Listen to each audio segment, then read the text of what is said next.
Do you want to be an entrepreneur? Do you want to have your own company, your own startup, and earn loads of money? If yes, then watch this video till the very end.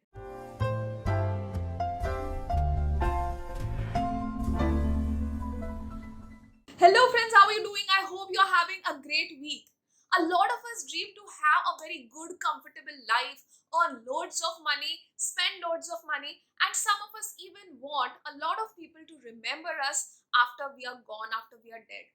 There was one person who did all this. He earned loads of money, he spent loads of money on good things, and even after his death, he keeps on contributing. This was a great entrepreneur, and if you are into entrepreneurship, if you want to be a startup owner, if you want to have big companies of your own, please watch this video till very end. So today is the 182nd birth anniversary of Jamshedji Nusarwanji Tata, the founder of Tata Group and widely considered the father of Indian industry. He was not a mere industrialist. He was a pioneer and a visionary, the one who saw the future and created it for people. So today there is a huge wave of startups and entrepreneurship, and most of us want to be entrepreneurs. He did all this way back in 1800s. He started four ventures that kept contributing when India was a young nation, and even now they are contributing immensely to Indian industry. So let us look at what he did in that era and if we could learn some lessons from what he did. Jamshedji Tata was born in Navsari in a family of priests to a father who had a small business. He passed out as a graduate from Elphinstone College, Mumbai, and joined his father's firm at the age of 20. He started his own trading company at the age of 29 with a startup capital of rupees 21,000. In one such travels to England, he came across textile business where he saw a lot of scope of starting a mill in India. So lesson 1 for entrepreneurs, keep looking out, keep a tab on what is happening in the world, because only when you are looking out that the opportunities will become visible to you. During that era, it was considered that any business will become profitable if it was located in Bombay. Jamshedji started Empress Cotton Mills at Nagpur, a place where the raw material was available in plenty, and beat the British at their own game. Lesson 2, never believe in the accepted paradigm. Always do your own thorough research and believe in it, and then embark on your journey. So it was only after the immense success of Empress Mills that Jamshedji Tata embarked on the journey of setting up four world-class institutions that shaped the future of our country. So let us look at what these institutions were and what they did for India as a country. Number 1, Tata Iron and Steel Company. This was one of the institutions which was conceptualized by him after attending a lecture by Thomas Carlyle in England. He knew that in order for a country to become self-sufficient, it needs to produce steel. Like in today's era, for any country to become successful, it needs to have access to data, huge chunks of data. He faced roadblocks at each and every step, being in a country ruled by foreign powers.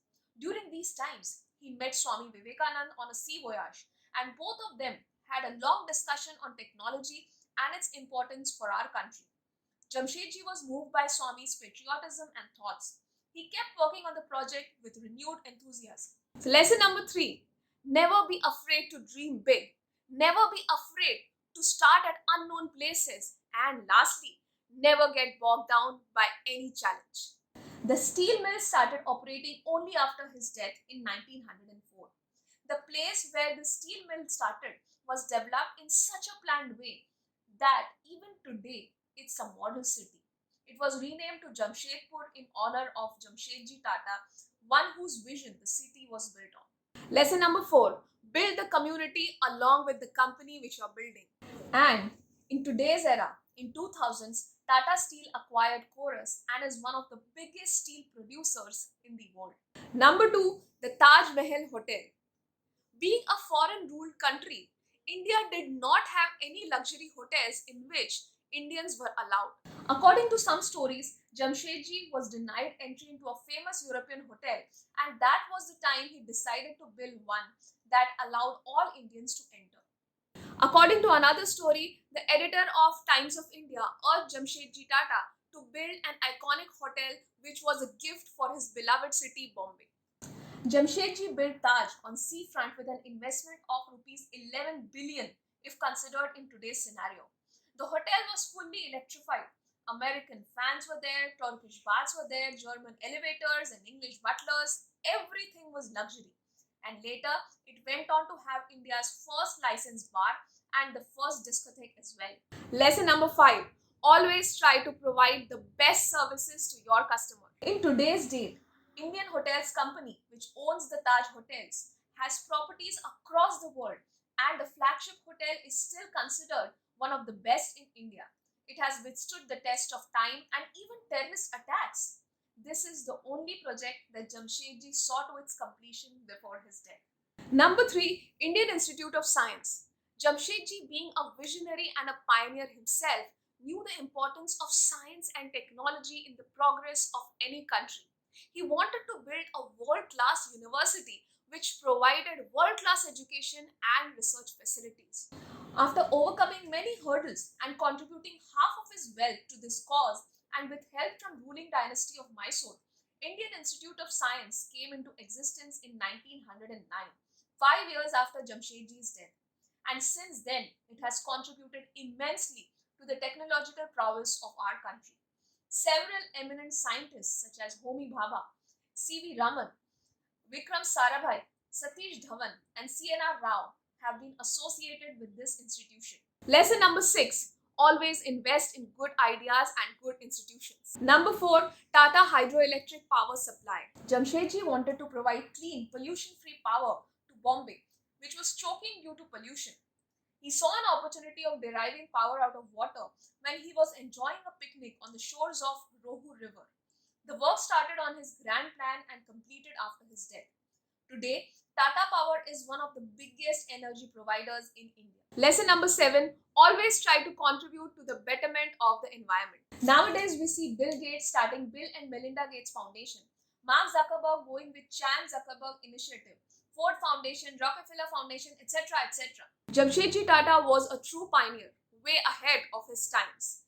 He started funding bright students and good institutions way back in late 1800s. And his sons learned from their father and committed almost half of their wealth to the trusts that own majority stake in Tata Sons even today. These trusts work in multitudes of areas, including providing scholarship to students, community work in villages, healthcare, work on urban poor, and so many more areas. Lesson number 8. Always try to give back to the society, to the nation where you have built your wealth. This man, who was held in high regard by almost everyone in this country during his times, is celebrated even today. Code of conduct at Tata Group companies is heavily influenced by Jamshedji's ideology of empathy, social responsibility, and going into areas unexplored. Tata Group companies celebrate 3rd March as the Founders' Day. So friends, there is so much to learn from this man and his works, and especially for entrepreneurs and startup owners who want to build a big empire. If you find today's video interesting, please like, share and subscribe, and don't forget to press on the bell icon. I'll see you in my next video. Till then, bye-bye and take care.